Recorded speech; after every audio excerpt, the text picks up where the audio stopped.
overall increase in property valuations for residential. And if it's too high, or if they think it's higher than what it should be, they change it, they change the rollback, or they might even decrease it if valuations didn't come in as high. You know what department, state level? Department of Management. Okay. So can I go next? Yep. Sorry. Nope, so make sure he's done. So when they assess the increase that you guys are speculating for, you're using what your budget allocations are from the previous year, stepping it up. So on the bottom of this, it said that the increase is basically guideline. The reason for the increase is for tort liability and health insurance premium costs, I'm assuming. So I'm assuming the health premiums are for the county employees. And what's the tort liability, and how are we getting to where that becomes an issue?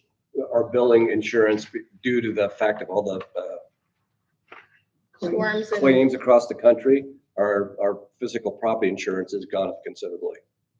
They're changing the way we're doing our deductibles and everything. So that's county property? Yeah. Okay, so the tort liability, okay. So the courthouse, this building, Okay, and it's the insurance cost for that? Yes. And then the health insurance for the employees. How many county employees, does anybody know off the top there, do we have total? 130, give or take. Right, Brandy? Yeah. Okay, so and I was looking at this summary of this page on the back, and I live in I'm rural.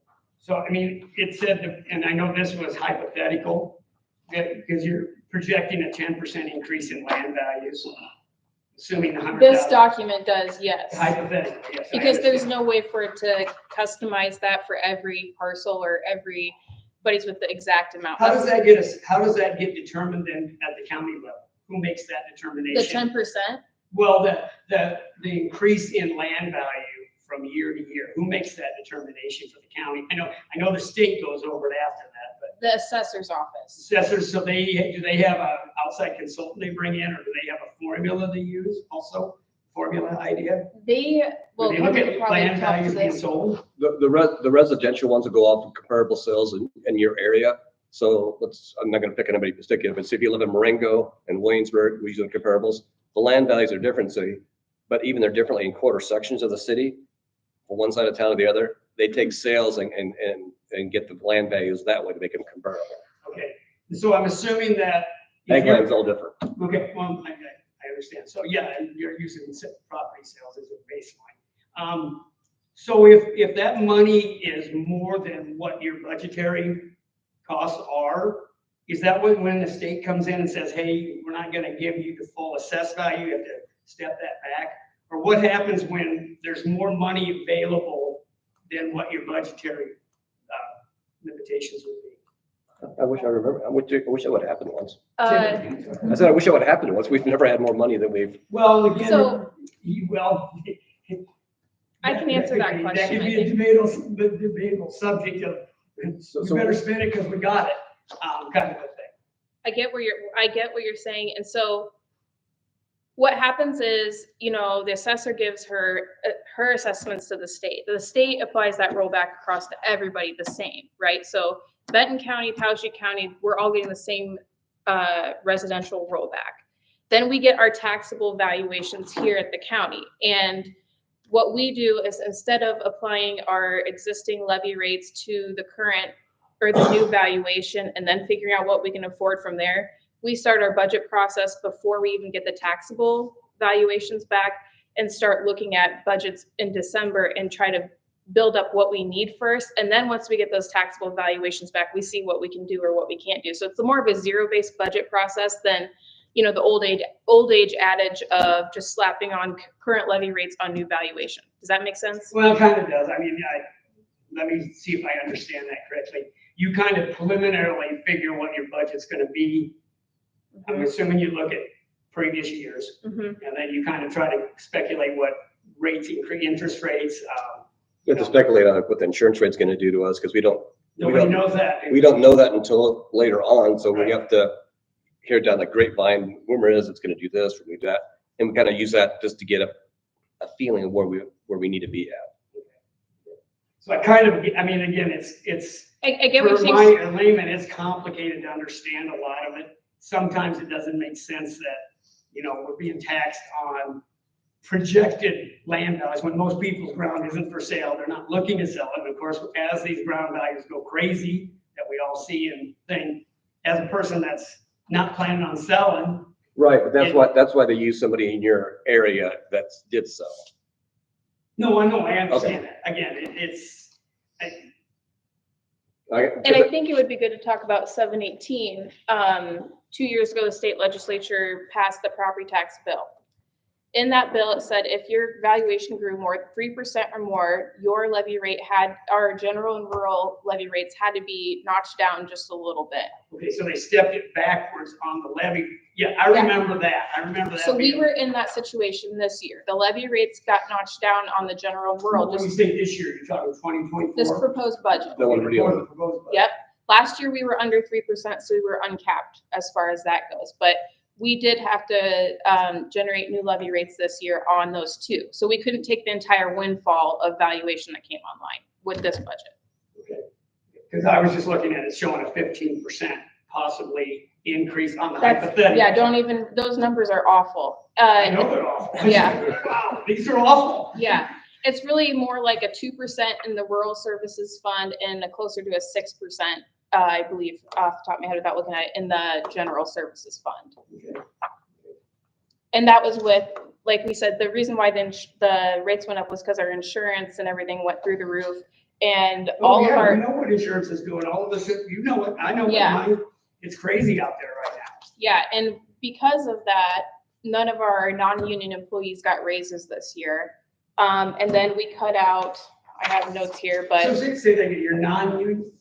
So- Non-union. any employee that's not in a collective bargaining agreement did not get a raise this year. Collective bargaining agreements, you have to give a raise because if they go to arbitration, Right. I think Yeah. used to be at the university as a. Okay. All of that, so. yep. And then because of our insurance rates going up, we were looking at if we would have given a raise and with other expenses that we had in there, like over a 12% property tax increase. But we brought that down to right around 6 by cutting the raises for employees. We cut out 40,000 in building maintenance, 50,000 in ambulance, and we made all of our departments dial their budgets in just a little bit tighter. A lot of times there's departments that underestimate their revenue and we come in with more. Well, we're raising property taxes out of your pocket to cover that, but we really don't need to. So this year, I think we should all be really proud of the work that was done here and with our department heads on really dialing in those budgets. I have a question on the insurance. You mentioned that the tort, the language called the tort increases, whatever on the letter. Are you meaning property and casualty insurance? Is that what that is referring to? I think it's our property coverage and our liability.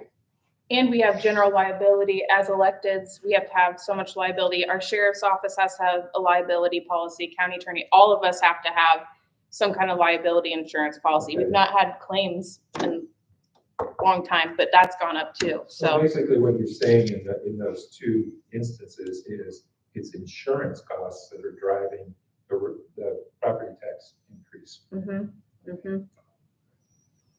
And you're saying that you don't have any control over that? I mean, like, I buy insurance annually for my business. You can't go out and buy insurance. We do shop around. So, but there's certain, like the tort liability, there's not many entities that will cover counties. What was there, two? Yeah, we have Two that don't want to take us. Yeah, there's very few that cover my business too. But about every couple of years, we do shop around for our health insurance. Okay, Try to basic question I had was, so does the auditor control the checkbook of the county? Or who, what, you'll have to clarify that as far as who pays all the bills for the county? The auditor. under the approval of the Yeah. supervisors, it Yeah, has to follow the budget. And you guys, We don't per se have a checkbook. We don't sign anything off. We have no credit cards. We approve claims each week. So each department will come in, they send their claims into us, and then we go through the claims and best of our knowledge, verify that everything's good. Well, the auditor does the legwork for the looking through and making sure that they're following policy, that they are, a good use of taxpayer dollars, whatever they flag a lot of them that we review and then we vote on whether or not to sign them. Okay, well, I just wondered if, I know the state of Iowa has a surplus, which is good. That's great for the state. But you mentioned it'd be nice for the county to break even. We try to make sure we break even. We can't be deficit. What's that? We can't be negative. Okay, so you have to break even every year. Yes. We do have a ending fund balance, which we've been driving down over the last few years. Part of why your rates didn't increase so much this year was because we used some of that ending fund balance, taking it down. But once again, the reason why that got a little higher than what we had either anticipated or had liked was because department heads would underestimate revenue or overestimate expenses. So that's why this year we asked everybody to really dial it down and try to be more accurate. The ending fund balance isn't like a bank account per se, but our budget ends in July and we don't get new revenue until you guys pay property tax in the fall. So we need a certain percent to gap those 3 months. Okay. And all the insurance comes out month one. So we have a huge expense right away. Right away. Mhm. Okay. Well, I was just curious about if, It makes Yeah. it sound like we have a lot, the ending fund sounds deceiving, but it's just to fill the gap between the next cycle of revenue. and is the auditor ever audited? That's, Okay. that's another question. We have private auditors that come in. Okay. I'm glad to hear that. Every single department, and Not saying anything's going on, I'm just saying, Oh, no, checks and balances, great. I think that's how Iowa, the state of Iowa got a surplus is by bringing in outside auditors, but I could be wrong. I don't remember their name. What are they called? Terps in. Yeah, Terpstra and Hope. Those are private auditors that come in. And they actually do a bunch of the counties in the state. I can imagine that's stressful. Visits are always fun. Just at a time when, things are tough for everybody, especially farmers, it just struck me that we should be looking at ways to bring taxes down for the people. Mhm. But if the budget is the budget and you're barely meeting it, there's not much you can do about that other than audit and make sure you're spending your dollars wisely. Well, and the majority of our expenses is on services. So, I mean, in services, whether we like it or not, it's costing more money for equipment, salaries, and stuff like that. So it's trying to cut the budget further, we'd be cutting into services that people expect. And some of the services we are required to provide. Iowa County is not like some of the larger metropolitan counties. We don't have a lot of non-essential services that we're providing. That would be, an area that down the road, if need be, we'd have to look at limiting the few non-essential services that we have. But as of right now, the board is just going to keep things the way we have them. All right. We tried to uncover every rock, looking at different ways to cut. Like I said, I didn't want to be the person ever sit in this chair and had to give no raise. I've been through that as when I was employed as a school teacher. I didn't get a raise a few years, and I hated to do that to our employees, but it just wasn't any options for us this year. So But we are covering the benefit of part of their salary package of the insurance, 14.5%. Yeah, close to 15% insurance increase in our health insurance. And we took the burden of that. So that was, part of their package, I guess. We took the burden. Right. Yeah, right. the taxpayers did. all of Yeah, us, all of us here. Not just you guys. yeah, So we're taxpayers too. yeah. Trust me, I don't like property taxes more than anyone else, so. All right. So I'm kind of new into this, being involved. I've been living in Iowa County for 25 years now, but it seems like during COVID, there was a bunch of departments that were enhanced or developed that we didn't used to have. We have an environmental engineer now that's got some stuff going on, and it just seems like, have we increased these departments to where that's become a detriment for the budgeting? Nothing was increased during COVID or with any of the federal ARPA funds that came down through COVID. None of that one-time money was used to expand any services. The only thing that ever expanded during COVID was the public health department giving out vaccines, but even then, they didn't hire anybody new, we didn't pay anybody more. That all came from volunteers, especially from Compass. Probably federal funding at that point too, some of that. Well, I mean, the people, volunteers stepped up. That's what saved the county at the end of the day for that. So, we never expanded anything in our county because of COVID. It just seems like there's a lot more whistles and bells that never be involved. When I moved out here and this county was known for low taxes and very little oversight. Now it seems like we got oversight like I've never seen. And What do you mean by oversight? inspectors that were now, I mean, building inspectors, environmental concerns and stuff like that, where never was, Iowa County used to be known for a county that wasn't mandating permits, licensing and requiring when you did personal construction stuff. And now, With the sewer and stuff, that kind of passed down from the state that's required. well, the requirements were there on a lot of that, but now we have people that are running around. I mean, I'm getting notices from the auditor office that I need to let people know if I have a new building removed, a new building added. If you're doing a construction job, if you add something $2,000, you need to contact the auditor's office so they can be taxed appropriate. And I just think that's harassment. And if we got that much money putting flyers out in the paper that you're in violation of this code if you do something and don't go out of the way to notify. The $2,000 thing's been around forever. They've always been put ad in the paper, because I remember that. Okay, but The forever doesn't mean that's money well spent. Okay, so the oversight. Yeah, that's all the assessors. I pointed people, don't take it personal, but if Jim puts up a $10,000 building and he doesn't tell anybody, is it fair that he gets away with not paying his fair share? So we're trying to be fair and equitable to everybody and to catch everybody's valuation. We're not out to head on. Unfortunately, I used to work in the assessor's office. So The it's, assessor's office, not the auditor's office. Yeah. I Assessment. understand that. And when they come out and they say, you better let us know when you finish your deck. You better let us know when you do this. You better let us know, do that. I want to have employees around that do that, act like we work for them instead of them working for us. And I understand there's fair play that needs to be. so we're trying to be everybody fair. I get what you mean. You feel like you're being attacked, but if they wouldn't come out with, but if you wouldn't. To be thrown in jail for 30 days. So yeah, that's not. Wait, they threatened you with that? Oh yeah, I've been threatening a lot of citations and jail time from the county attorney. Okay, I don't know about that. Well, I am going to, when this gets resolved, I'm hoping to meet with all you guys and lay out what has been going on. Well, and that's one thing should be pointed out. The assessor's office is not an employee of the county. That would be the comprehensive board. I'm sorry, I got off subject. Conference board. So that would be a good topic Not- because we are just one Used body. for that, sorry. Yeah, we are just one body of that. There's the school boards and the mayors that are all a part of that too. And so as much as we don't value what you're saying here today, we're only one little part of that, and that'd be a better Well, I thing for kind of them. understand that. Yeah, there's just the opportunity. Which is fine. And like I said I work for the assessor office because I understand a little bit of some of the stuff they used to do. That's been 14 years ago right there. Yeah.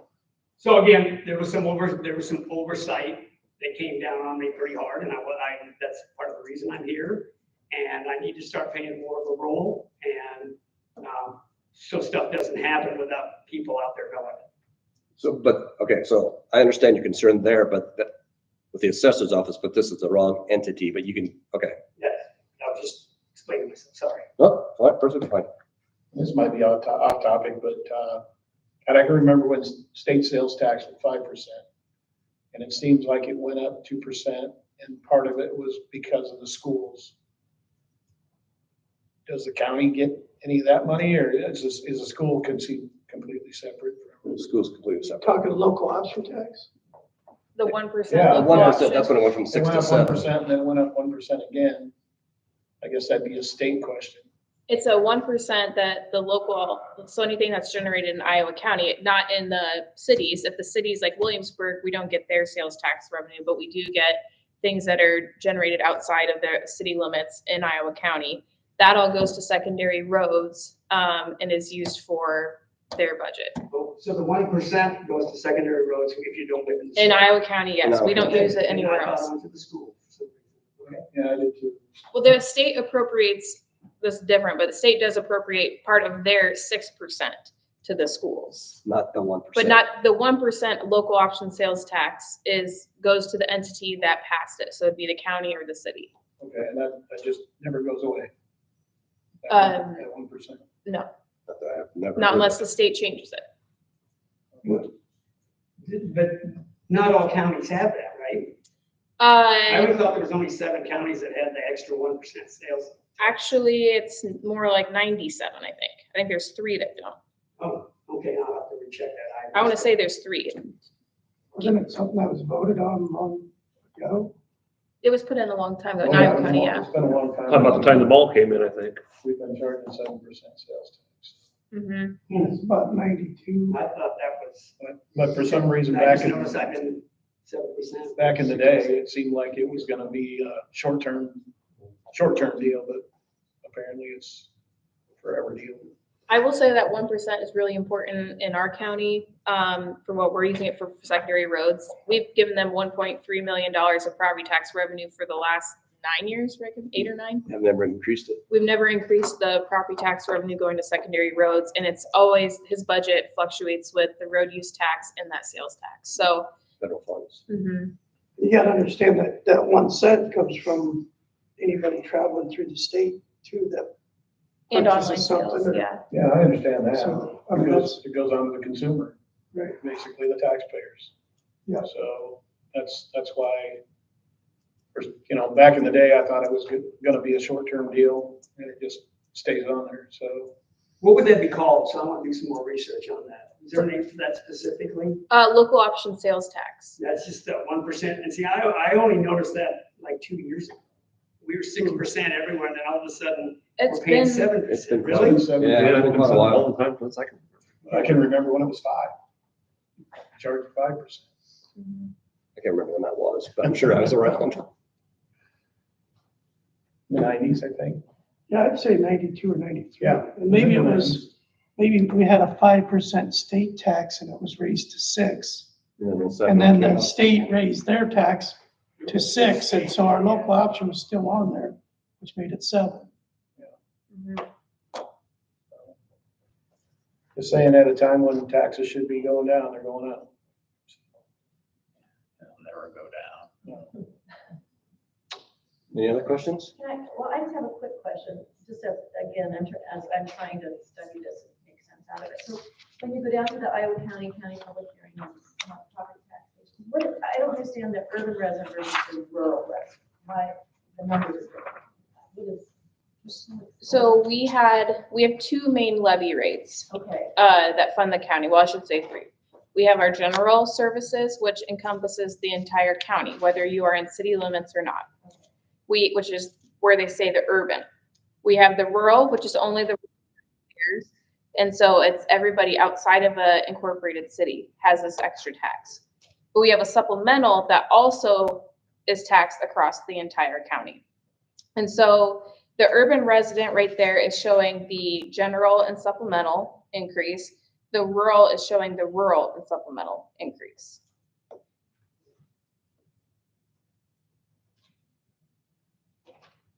Oh, sorry. Rural is general, rural, and supplemental. But see, the problem with this document too that I have is it's going to show you the tax rate on the rural as 9.533. I believe that is not encompassing the supplemental, if I remember right when I did the math on that. It would be, oh no, it is. Actually, so it is right. So that would be your general, your supplemental, and your rural. And you're saying the urban doesn't have that supplemental. Urban has supplemental, but not rural. So the premise is, like, what would be an example?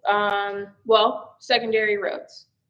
That transfer that we give to secondary roads of property tax revenue comes out of the rural services fund, because we would be double taxing the people in town. They're already paying for their roads. And if we took it out of the general fund, we'd be taxing them for the rural roads when they should really be paying for their roads. So the rural services people take care of the rural roads.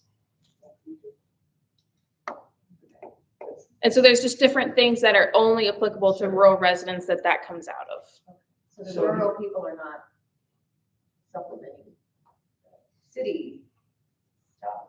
So it's just kind of separated out. Mhm. There's not an overlap then Mhm. of those. So the city people can stay on my road. You You better not go to town then, yeah. Private, real thing on that, it's like, I better stay out of the town. Yeah, I was I gonna was say, gonna say, let's it's gonna clean go up both with town. ways. Yeah. The city has some work to do on Pay their for end. living in the rural county. Yeah. Or you want easily Wyatt. Have But you the guys- reality is, I mean, if you think about secondary roads as a whole, rural taxpayers are only contributing that 1.3 million. The overall budget is much, much larger than that. And so it's all of us at the end of the day that are contributing to it as in some form or fashion between road use tax and sales tax. Was actually just joking. Well, I know, Oh. but I gotta think about those things sometimes, like, So are all you guys elected officials? mhm.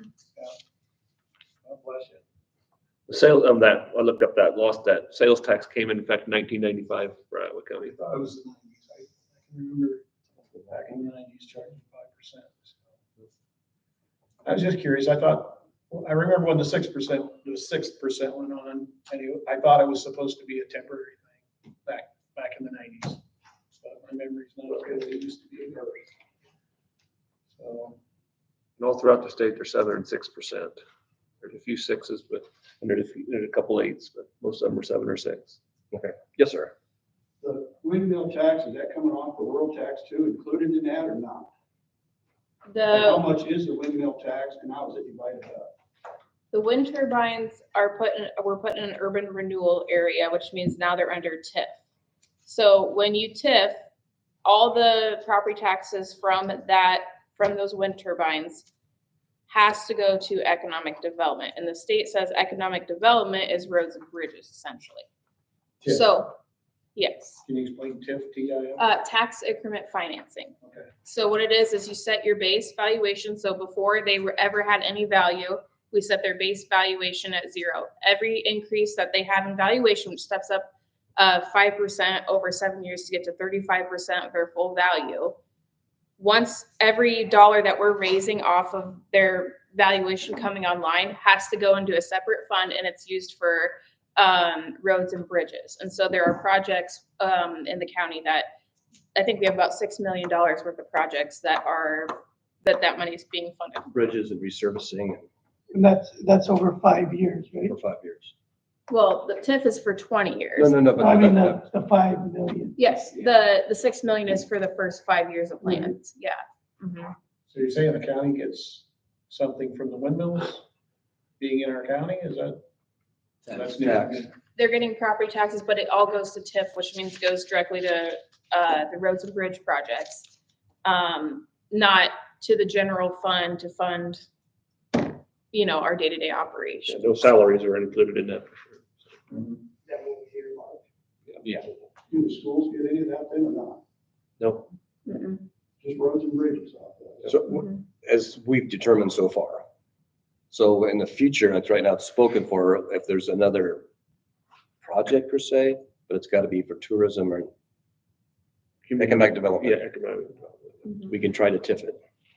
So right now, each site is TIFed and they got to be interconnected. It looks like a spider web. You're gonna pay roads in?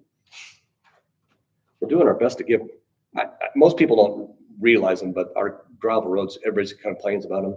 But we've replaced a ton of bridges since I've been on the board, You got one more this summer too. Probably more than one, I think. more than one. Wasn't he trying to do 6 a year between bridges and culverts? And the big box culverts, I think. Yeah, where some of the roads are narrow, you won't even notice them with the guide rails along the side. We could extend the tubes out so we can get rid of the guardrails and widen the road back up again. Little things like that most people won't notice. We've done a lot of bridges. Which you guys know, but it seems like, I mean, $6 million is a lot of money, but it sure seems like it, you know what I mean, a few bridges and that money's gone.